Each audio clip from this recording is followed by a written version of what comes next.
선지자 직임을 가지셨다는 것을 보여주시는 그 대목이 있었고, 또 이제 왕의 직임을 가지고 계신 분이 바로 예수님이다라는 것을 증명해 주는 대목이 있었습니다. 이제 26장 오늘 본문에서부터 이제 28장 끝장까지 해서는 예수님이 이제 제사장 직임을 가지고 계신 메시아다, 하나님이다. 그리고 동시에 그 메시아로 오신 예수님이 어린 양 제물이 되어 주셔서 우리의 죄를 대속하시고 십자가에 죽으신 그런 하나님이시다. 그런 대속의 은총을 베풀어 주신 우리의 구세주이시다 라는 것을 이렇게 성경을 통해서 보여주고 가르쳐주고 있는 것을 볼 수가 있습니다.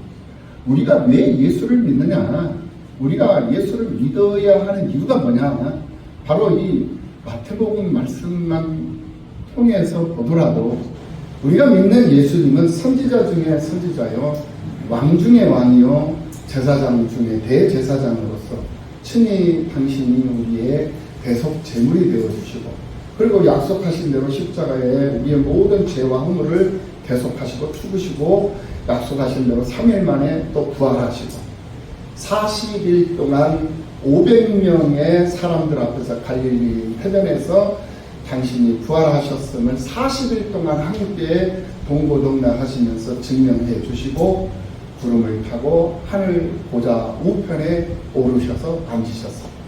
하늘 보좌 우편에 앉으신 예수님께서 하나님 보좌 우편에 앉아 계시는 것으로만 끝나는 것이 아니라 그곳에서 또 우리를 위해서 아버지께 성령을 받아가지고 우리에게 성령을 부어주고 계시고, 또 우리의 중보자가 되셔서 우리를 대신해서 아버지께 기도하고 계시고, 또 우리가 거할 처소를 예비하고 계시고, 이런 일들을 하나님 보좌 우편에 오르신 상태에서도 끊임없이 24시간 쉬지 않고 일을 하고 계시다라는 거예요. 이게 우리가 믿는 예수님이에요. 그렇기 때문에 우리가 예수님을 노래하지 않을 수 없고, 예수님을 증거하지 않을 수 없고, 그가 곧 생명이고 그가 우리가 나아갈 길이요 진리요 생명이기 때문에 그를 노래하지 않을 수 없고 그를 즐거워하지 않을 수가 없는 것이고, 그래서 우리가 예수를 믿는 것이고, 그래서 우리가 예수님을 증거하는 증인으로서 세상을 사는 그런 성도가 되는 것입니다. 할렐루야. 예수님께서 오늘 본문 2절 말씀에서 인자가 십자가에 못 박히기 위하여 팔리리라. 이제 앞으로 이후로 내가 어떻게 될 것인가, 내가 십자가에 못 박혀서 나는 박해를 받을 것이다, 그런 박해를 받기 위해서 내가 팔릴 것이다, 이렇게 말씀을 증거하고 계실 때 자기에게 있는 매우 귀한 향유 한 옥합을 가져오는 여인이 있었어요. 그런 향유를 예수님에게 붓고 자신의 머리카락을 풀어서 그 예수님의 몸을 닦아드리고 발을 닦아드렸다는, 그리고 그곳에다가 입맞춤을 했다는 것은 이 여인은 그 예수님에게 자신의 모든 것을 다 드렸다라고 평가를 해볼 수가 있습니다. 이게 바로 뭐냐면은 이게 바로 예배예요. 그러니까 이 여인은 이제 수일 내에 며칠 내로 이제 십자가의 고난을 당하실 것인데, 이 여인은 그 예수님이 메시아라는 것을 알았기 때문에, 그리고 십자가의 고난을 당하시고 이제 죽으시며 하나님 보좌 우편에 앉으시면 이제는 자기가 살아있는 동안에는 예수님께 헌신할 수 있는 그런 때를 놓칠 수밖에 없는 그런 상황이라는 것을 이 여인은 알고 있었다는. 그럼 왜 어떻게 해서 이 여인은 그것을 알 수 있었겠느냐? 하나님 말씀에 집중하고 살았기 때문에 그래요. 자기 삶의 즐거움에 빠져서 사는 것이 아니라 하나님의 이 말씀을 철저하게 상고하고 묵상하면서 이 말씀을 또 듣고 또 읽고 보고 또 지키는 일에 최선을 다하는 삶을 살았던 여인이었기 때문에 예수님이 고난을 당하실 것이라는 예고를 했을 때 그 말씀을 듣고, 이제 며칠 안으로 어려운 상황이 올 텐데 그때 가서는 예수님 앞에 있을 기회가 없을 것이다라는 것을 깨달았다라는 거예요. 그래서 이 여인은 그 기회를 놓치지 않고 자신에게 있는 향유를 가져와서 그거를 깨뜨려 가지고 예수님의 몸에다가 다 부었다라는 거예요. 그리고 자신의 머리를 풀어가지고 예수님의 몸을 닦아드리고 발을 닦아드리고 그곳에 입맞춤을 했다는, 이건 대단한 겁니다. 아무나 할 수 없는 일이에요. 이것이 바로 이 여인이 예수님에게 드렸던 예배의 행위였다라는 거예요. 오늘 우리들도 마찬가지입니다. 한 주일을 살면서, 한 해를 살면서, 한 달을 살고 한 해를 살면서 우리는 얼마나 바쁘고 분주한 삶을 삽니까? 그런 과정 속에서도 바쁜 일 때문에 예수님을 잊어버릴 때가 너무나도 많아요.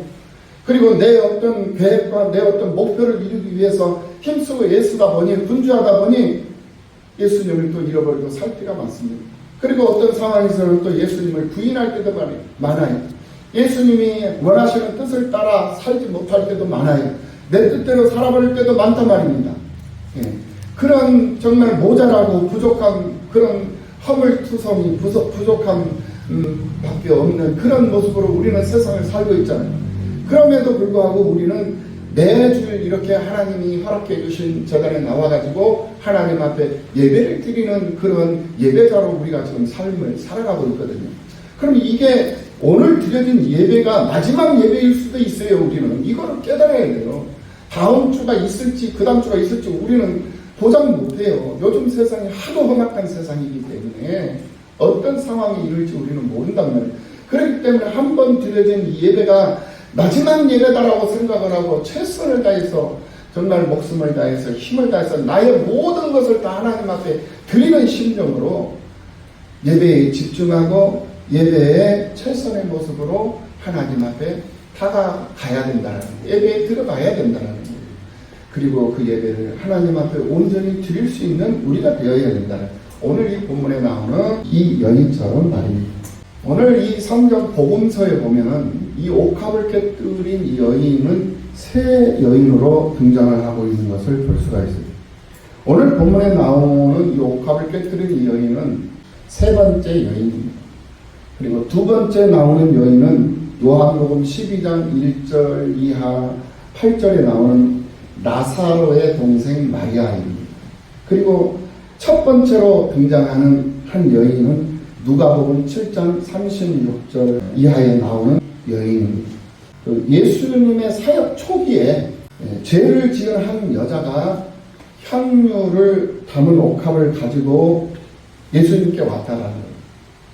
이제 여기서 표현을 하는 게 뭐냐면은 죄를 지은 여자가 가지고 온 거예요. 그러니까 죄 없는 의로운 사람이 예수님에게 향유를 가져온 것이 아니었어요. 흠 많고 화물 많고 죄도 많고 정말 깨끗하지도 못한, 정직하지도 못하고 의롭지도 못한, 온전하지 못한 그런 여인이었다는, 그런 여자가 자기에게 있는 그 향유를 담은 그 옥합을 가지고 예수님에게 왔다라는 거예요. 이것은 의인이 예수님을 찾는 것이 아니라 죄인이 예수님을 찾는다라는 것을 보여주는 거예요. 나 같은 사람이 어떻게 예수를 믿을 수 있어? 왜? 당신 같은 사람이 어떤 사람인데 나는 죄도 많이 짓고 나는 참 악한 사람이고 나쁜 사람이고 성질도 더러운 사람이야. 그런데 내가 어떻게 예수를 믿을 수 있어? 그러니까 예수를 믿어야 되는 거예요. 할렐루야. 아멘. 그렇기 때문에 예수를 믿는 거예요. 예수님에게 나와야 된다라는 거예요. 부족하기 때문에, 죄가 많기 때문에, 허물이 많기 때문에, 성질이 더럽기 때문에, 살았기 때문에, 그래서 예수님에게 나와서 예수님의 은혜를 입고 말씀으로 자신을 다듬으면은 더 의로운 자가 되고 조금이라도 더 깨끗한 자가 되고 조금이라도 하나님께서 기뻐하는 자가 될 수 있기 때문에 그렇다는. 그래서 오늘 이 본문에 나오는 이 누가복음에 나오는 이 여인도 죄인이었어요. 죄인이었기 때문에 자신에게 있는 모든 것 그것을 가지고 주님을 찾아왔다라는 거예요. 그 모습이 오늘 우리들의 모습이어야 하는 줄로 믿습니다. 아멘. 그러면서 누가복음 7장 38절 말씀에서 예수의 뒤로 그 발 곁에 서서 울며 눈물로 그 발을 적셨다고 했어요. 그러니까 오늘 본문에 나오는 이 여자와 이 누가복음에 나오는 이 여인은 다른 사람이에요. 다른 사람인데 그들이 하는 행위는 거의 비슷해요. 예. 그런데 오늘 이 누가복음 7장에 나오는 이 여인은 예수님의 뒤쪽으로, 예수님 앞으로 온 것이 아니라 예수님의 뒤로 갔다는 거예요. 예수님에게 다가갔다는 거예요. 뒤로 다가가서 예수님의 발 곁에 서서 눈물을 흘리며 눈물로 그 발을 적셨다. 눈물로 그 발을 적셨어요. 눈물로. 이건 대단한 거 아니겠습니까? 한번 생각을 해보세요. 눈물이 뭐 조금 이렇게 흐르다가 말았다면 어떻게 그 눈물이 그 발을 적실 수가 있겠습니까? 그러니까 이 여인은 예수님이 이제 얼마 있지 않아서 고난을 당할 것인데 그 주님이 고난 당할 것을 알고 이 여인은 그 주님에게 자신에 있는 가장 귀한 것을 드리는데 그냥 드리는 것으로 교만하게 드리는 것이 아니라 예수님에게 가장 겸손한 모습으로 눈물을 흘리면서 울면서 자신의 눈물로 예수님의 발을 적시면서 그 발을 씻기면서 머리털로 그 발을 닦으면서 그 발에다가 입을 맞추면서 향유를 붓고 있다는 거예요. 이 여인의 이 모습이 오늘 주님 앞에 있는 오늘 우리들의 모습이어야 한다는 사실을 경험하고 있다는 것을 깨닫는 역사가 있기를 예수님의 이름으로 축원합니다. 아멘.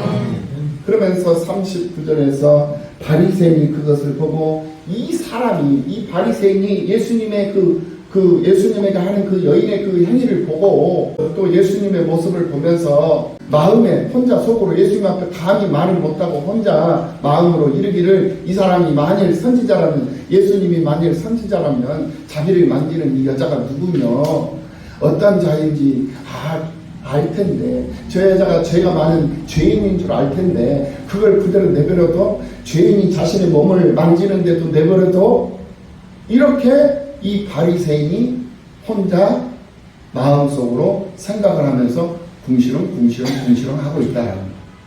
이것을 예수님이 모를 리가 없죠. 이것을 예수님이 아시고 바리새인을 불러가 빚을 내주는 사람에게 빚진 자가 둘이 있다. 하나는 500데나리온을 빚을 졌고 하나는 50데나리온의 빚을 졌는데 또 갚을 길이 없어가지고 빚을 준 그 사람이 탕감을 해줬다. 500데나리온을 탕감받은 사람과 50데나리온을 탕감받은 그 사람 중에 어떤 사람이 더 기쁘겠느냐, 어떤 사람이 더 좋아하겠느냐라고 물어요. 그러니까 이 바리새인이 많이 탕감을 받은 자입니다 라고 얘기를 해요. 그러니까 예수님께서 내 판단이 옳다 라고 말씀을 하시고는 44절에서 그 여자를 돌아보시면서 시몬에게 이 여자를 모르냐, 내가 내 집에 들어올 때 너는 내게 발 씻을 물도 주지 않았다. 그런데 이 여자는 이 여자의 눈물로 내 발을 적시고 머리털을 풀어서 내 발을 닦았다. 그리고 너는 내게 입맞추지 않았다. 그런데 내가 들어올 때로부터 내 발에 입맞추기를 이 여인은 멈추지를 않았다. 너는 내 머리에 감량유도 붓지 아니하였지만은 이 여인은 내게 향유를 내 발에 부었느니라. 그러므로 그의 많은 죄가 사하여졌더라. 이렇게 죄가 사하여졌음을 선포를 해버려요. 왜 이 여인의 죄가 사하여졌느냐? 그가 사랑함이 많기 때문이다. 그가 나를 예수 그리스도를 하나님을 사랑함이 많기 때문에 그 사랑 때문에 그의 죄가 사하여졌단다 라고 얘기를 하신 거예요. 선포를 하신 거예요. 사랑을 받은 일이 적은 자는 적게 사랑하고 사랑을 받은 일이 많은 사람은 많이 사랑하느니라 라고 말씀을 하면서 이 여인의 이 행위를 칭찬하면서 죄 사함을 선포를 하셨어요. 그러니까 사람들이 자기들끼리 수근수근 하는 거예요. 저가 누길래 죄를 사는 거, 저가 누길래 죄를 사는 거라고 자기들끼리 수근수근 한단 말이에요. 48절에서 이 여자에게 이르시되 내 죄사함을 받았느니라. 49절에서 누가복음 7장 49절에서 함께 앉아있는 자들이 속으로 말하되 이가 누구에게 죄도 사하는가 라고 자기들끼리 얘기를 하는 거예요. 구약에서 제사장은 속죄제를 드립니다. 속죄제, 죄를 사해주는 제사를 드려요. 그리고 그 제사장 위에 대제사장이 있습니다. 대제사장이 그것을 선포를 해줍니다. 그러면 죄 용서를 받아요. 그러니까 예수님이 지금 현재 메시아로 오셨잖아요. 예수님이 메시아로 오셔서 선지자의 직임을 가지고 계신 메시아라는 것을 보여줬죠. 그리고 왕의 직임을 가지고 오신 메시아라는 것을 보여줬죠. 오늘 본문을 보니까 죄를 용서해 주는 해가지고 대제사장이 선포하는 그런 권세를 내 죄사함을 받았느니라 라고 선포를 해버린다는 거예요. 이거는 무엇을 의미하느냐? 예수님이 바로 진짜 대제사장이다. 이것을 지금 현재 교훈을 해주고 있다는 거예요. 아멘. 그러니까 구약시대 때의 대제사장들은 장차 오실 자의 표상이라고 했어요. 예수님의 그림자라고 했다는 말이에요. 그러니까 이제 예수님이 오셨잖아요. 메시아가 오셨잖아요. 그러니까 구약시대 때 하던 그림자적으로 모형적으로 하던 그런 것들을 실질적으로 실체가 오셔가지고 실질적으로 그것을 해하시면서 당신의 권세와 권능을 보여주신 거예요. 그래서 우리가 믿는 예수님이 우리의 구속자요, 우리의 구세주이시며 우리의 왕이시며 우리의 대제사장이시기에 그가 우리를 다스리기를 원하고 또 그가 우리를 죄 용서해 주시는 이라는 사실을 고백하면서 그를 바라보면서 그를 노래하면서 그를 즐거워하면서 그를 의지하면서 그를 따라 우리가 세상을 살아가면 우리는 자동적으로 만사 형통한 삶을 살 수밖에 없는 그러한 행복한 존재, 그러한 성공하는 존재가 된다는 것을 분명하게 오늘 본문을 통해서 다시 한번 우리에게 교훈을 해주고 있는 이 하나님의 말씀을 들을 수 있는 여러분들이 되시기를 예수님의 이름으로 축원합니다. 아멘. 우리는 하나님의 이 말씀을 통해서 우리가 믿는 하나님, 그 하나님을 우리는 경험할 수 있어야 돼요. 느낄 수 있어야 돼요. 그리고 하나님의 그 음성을 들을 수 있어야 돼요. 하나님의 음성을 듣는 것은 이 자연적인 그런 음성을 듣는 것이 아니라 하나님의 이 말씀을 통해서 하나님의 음성을 들어야 됩니다. 하나님의 이 말씀을 통해서 하나님의 음성을 듣는 그 사람은 이제는 자연적인 것까지도 다 통속이 되어버리는 거예요. 예. 자연과 하나님의 특별 계시와 일반 계시가 분리된 게 아니에요. 일반 계시 안에 특별 계시가 있는 것이 아니라 하나님의 특별 계시, 이 성경 계시 안에 일반 계시, 자연 계시가 있는 거다 이거예요. 그러니까 자연적인 이런 상황만 가지고는 하나님 음성을 알 수도 없고 들을 수도 없어요. 하나님을 느낄 수 없어요. 자연적인 계시를 가지고 느껴지는 그 느낌은 하나님이 아니에요. 그건 다른 복음이에요. 다른 재단 밖에 있는 불이고 재단 밖에 있는 거짓 복음이고 재단 밖에 있는 사탄 마귀들의 어둠의 세력들이 가지고 있는 그런 모습들이다. 그들의 음성이요, 그들의 소리예요. 이것은 예수를 믿지 않는 사람들도 신접한 사람들은 다 들어요. 그것을 성령 충만이라고 착각하지 말라는 거예요. 예수를 믿는 사람이나 예수를 믿지 않는 사람이나 이 영통한 사람들은 다 자연 섭리를 통해서 들려오는 음성도 들을 수 있고 그런 환상도 볼 수 있습니다. 그런데 그것 가지고는 하나님의 환상이다, 예수님의 음성이다 착각하지 말라는 거예요. 예. 사무엘이 죽었어요. 사무엘이 죽었는데 사울 왕이 죽은 사무엘을 불러와라. 신접한 무당들한테 찾아가가지고 사무엘을 불러내라 하니까 사무엘을 주문을 외워가지고 신접한 자들이 주문을 외워가지고 사무엘을 불러내려요. 불러와요. 그러니까 어디서 사무엘이 나타나냐면 땅속에서 나타나는 거예요. 사무엘이. 네, 우리 사무엘 상하 배웠잖아요. 땅속에서 사무엘이 올라오는 거예요. 땅속에서 올라오는 것은요 천사가 아니에요. 하나님의 종이 아니에요. 땅속에서 올라오는 것은 사탄 나무들이에요. 땅의 권세를 가지고 있잖아요. 흑암의 권세를 가지고 있어요. 하나님의 천사들은, 하나님의 사자들은 하늘에서 내려옵니다.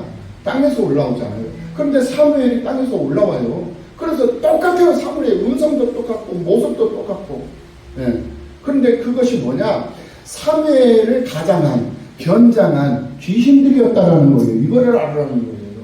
여기에 속지 말라는 거예요. 그러면 우리가 하나님의 음성을 듣고 하나님이 행하시는 모든 그 섭리 속에서 하나님의 환상을, 하나님이 보여주는 환상을 볼 수 있는 건 뭐냐? 바로 이 성경을 통해서 보는 거예요. 성경을 통해서 영안이 열려지면 그 속에 있는 모든 일반 계시, 자연 계시들을 우리가 경험할 수 있고, 우리가 그것을 느낄 수 있고, 그거를 볼 수 있는 그러한, 그래서 천지를 통섭해 버릴 수 있는 능력을 얻을 수 있는 거예요. 할렐루야. 아멘. 이게 우리가 믿는 예수님의 모습이었고, 그 예수님의 그 모습을 우리는 그대로 제자가 되어 있기 때문에 그대로 우리가 살면서도 행할 수 있는 거예요. 그래서 내가 너희를 신이라 하지 아니하였느냐라고 그래요. 너희도 신처럼 되리라 라고 말씀하셨던 그 말씀이 바로 예수를 의지하고 이 복음 안에서 이 하나님의 말씀으로 하나님을 만나고 하나님을 느끼고 경험하면서 하나님의 음성을 듣고 하나님의 모습을 이 말씀으로 우리가 확인이 되고 말씀으로 우리가 느끼면서 경험하면서 세상을 사는 그 사람이 되면 그때 가서는 이 말씀 안에 있는 이 자연 섭리까지도 다 통섭을 해버릴 수 있는 그런 참으로 놀라운 그런 권세와 권능을 가지고 이 세상을 다스리고 이 세상의 이 질병, 흑암의 권세들을 통치할 수 있는 그런 통치 권세를 가지고 예수님과 함께 왕노하면서 우리가 이 세상에서도 살 수 있는 그런 능력자가 된다라는 거예요. 믿으시기를 예수님의 이름으로 축원합니다. 아멘. 네. 이 향유를 예수님에게 부은 이 세 여인들의 이 모습은 우리가 본받아야 할 모습이에요. 그 행위를 본받는 것이 아니라 그 여인의 그 믿음을 본받는 거예요. 뭐냐? 예수가 그리스도다, 메시아다라는 사실을 알기 때문에 그가 앞으로 고난을 받을 그 상태를 미리 알고 자신의 모든 것을 최선을 다해서 드리기를 힘썼다라는 거예요. 이제 우리는 주님 오실 날이 멀지 않았어요. 그 주님 오실 날이 멀지 않은 이때 우리가 지금 세상을 살고 있잖아요. 세상을 살고 있는데 과연 우리는 그 오실 주님을 맞이하기 위해서 최선을 다하는 믿음의 삶을 살아가고 있느냐, 이게 중요한 거예요. 여러분 정말 중요한 겁니다. 그냥 건성 그냥 습관적으로 그냥 의례 습관적으로 그냥 주일이니까 나는 주일을 지켜야 돼. 맹목적으로 의미 없이 그냥 주일을 지키면 성수하면서 우리가 이 자리에 앉아있다면 우리 회개해야 돼요. 정말 이 자리에 앉아있다면 우리는 마음을 다하고 뜻을 다하고 힘을 다하고 목숨을 다해서 하나님 앞에 최선의 모습으로 다가설 수 있는, 드려질 수 있는 우리가 되어야 된다는 이 옥합을 깨뜨려서 하나님 앞에 드렸던 이 여인들처럼 말입니다. 오늘 마태복음 이 26장의 이 말씀은 참 귀한 말씀이기 때문에 제가 그냥 한 장으로 그냥 넘어가지 않고 다음 주일에도 한 번 더 이어서 이렇게 배경으로 말씀을 증거를 할 거예요. 그래서 예수님이 마태복음이 1장에서부터 28장까지 있는데 1장에서부터 4장까지는 예언대로 오신 메시아예요. 그러니까 예언대로 오신 메시아라는 말은 뭐냐면은 구약의 성경대로 구약 말씀대로 오신 예수님이시다라는 거예요. 그러니까 예수님이 뜬금없이 어느 날 갑자기 이렇게 등장한 게 아니에요. 요즘에 누군가 막 이단 사이비들이 막 나와가지고 내가 예수다, 네가 예수다, 내가 뭐 성령이다, 내가 보혜사다, 뭐 별별 짓거리들을 다 하잖아요. 이 미친 사람들이죠. 정상적인 사람들이 아니에요. 예수님은 수천 년 전에 수없이 많은 선지자들의 예언을 통해서 수없이 많은 왕들의 노래를 통해서 수없이 많은 제사장들의 제사 섭리를 통해서 약속되어지고 표현되고 그리고 의미되어졌던 그런 모습으로 그대로 우리 예수님이 그것을 한 몸에 입고 오셨다라는 거예요. 그거를 마태복음 1장에서부터 4장을 통해서 낱낱이 밝혀주신 거예요. 그러니까 예수님이 잉태하신 그 순간부터 잉태, 출생, 어린 시절 성장 과정 그리고 또 이제 성장한 이후에 공적 생애를 이루는 모든 것들이 전부 다 하나님의 말씀에 근거되지 않은 것들이 하나도 없어요. 다 하나님의 말씀, 선지자들의 예언에 근거되어서 다 행동하는 거예요. 그러니까 그냥 즉흥적으로 되어 있는 거 아니라 예정된 대로, 작정된 대로, 계획된 대로 그대로 예수님이 오셔가지고 그대로 그것을 이루시더라는 거예요. 그것을 그대로 보여주신 거예요. 그것을 이 여인들이 보고 알았다는 거예요. 보고 알았어요. 그렇기 때문에 예수님에게 자신의 모든 것을 드릴 수 있는 그런 믿음이 있었던 거예요. 그것이 그 여인의 예배였다는 거예요.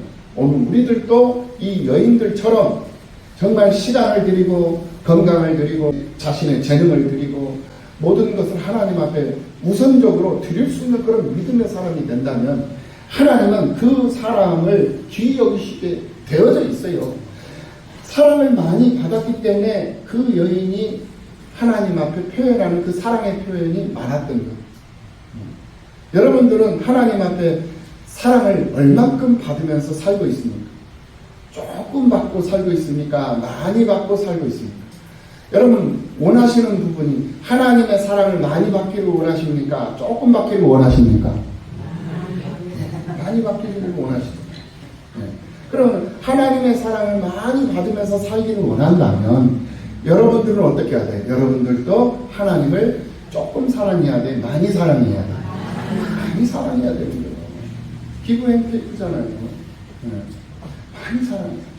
그런데 내가 이만큼 사랑했으니까 너도 이만큼 사랑해. 이거는 상대적 사랑이거든요. 근데 하나님은 아가페 사랑이잖아요. 무한적인 사랑이거든요. 내가 이만큼 사랑해 줄 테니까 너 조금만 사랑해 줘. 하나님은 지금 우리에게 그렇게 요구를 하고 계셔요. 그런데 그 조금만 사랑해 줘 했는데도 그 조금도 사랑을 안 해주는 그런 야박하고 인색하고 그런 정말 무정한 그런 모습으로 세상을 사는 사람들이 얼마나 많습니까? 우리 다시 한번 우리 스스로를 생각해 보십시오. 하나님을 조금만 사랑하지 마시고 기왕에 하나님 사랑하는 건 많이 많이 사랑하는 여러분들이 되시길 예수님의 이름으로 축원합니다.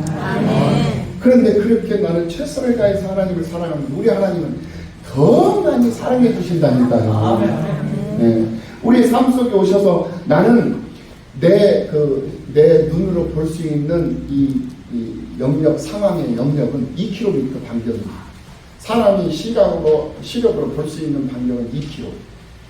2km도 대단히 시력 좋은 사람들이 2km 보는 거예요. 시력 나쁜 사람은 2km는 그냥 한 200m나 보이려나 모르겠다. 시력 나쁜 사람. 근데 아주 시력이 좀 인간의 한계 2km까지는 사람이 볼 수 있답니다. 근데 그 이상의 것을 못 봐요. 그러니까 우리가 하나님을 사랑한다라는 것은 사람이 한정되어져 있어요. 한계가 있는 거예요. 그러니까 우리는 최선을 다해서 최고로 많은 그런 사랑을 표현해도 2km밖에 안 되는 거예요. 근데 우리 하나님은 우주잖아요. 우주만 있어요? 영원하시는 하나님. 그 영원토록 우리를 사랑하시는 그 하나님 앞에 우리가 그 사랑의 표현을 하는 조금만 사랑 표현해서는 되겠어요?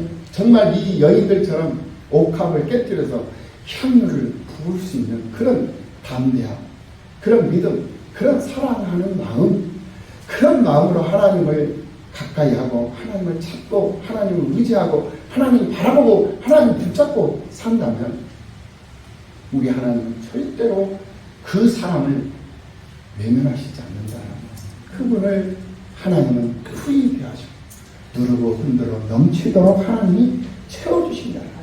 할렐루야. 우리가 믿는 하나님은 초월적인 초월하시는 모든 것을 초월해 시간을 초월하고 도움을 초월하고 상황을 초월하고 그런데 중요한 게 뭐냐 초월만 하는 게 아니야 만들어내 창조주야 창조주. 두 손 들고 할렐루야. 우리가 믿는 하나님이 이렇게 멋진 하나님, 이렇게 멋진 하나님을 여러분들은 영접했고 그 하나님을 믿고 의지하며 사사는 그 하나님을 끝까지 붙잡고 주님 오실 때까지 최선을 다하는 믿음의 삶을 살아가시며 하나님의 사랑을 듬뿍 많이 받으시면서 누리시는 여러분들이 되시기를 예수님의 이름으로 축원합니다. 아멘. 기도하시겠습니다.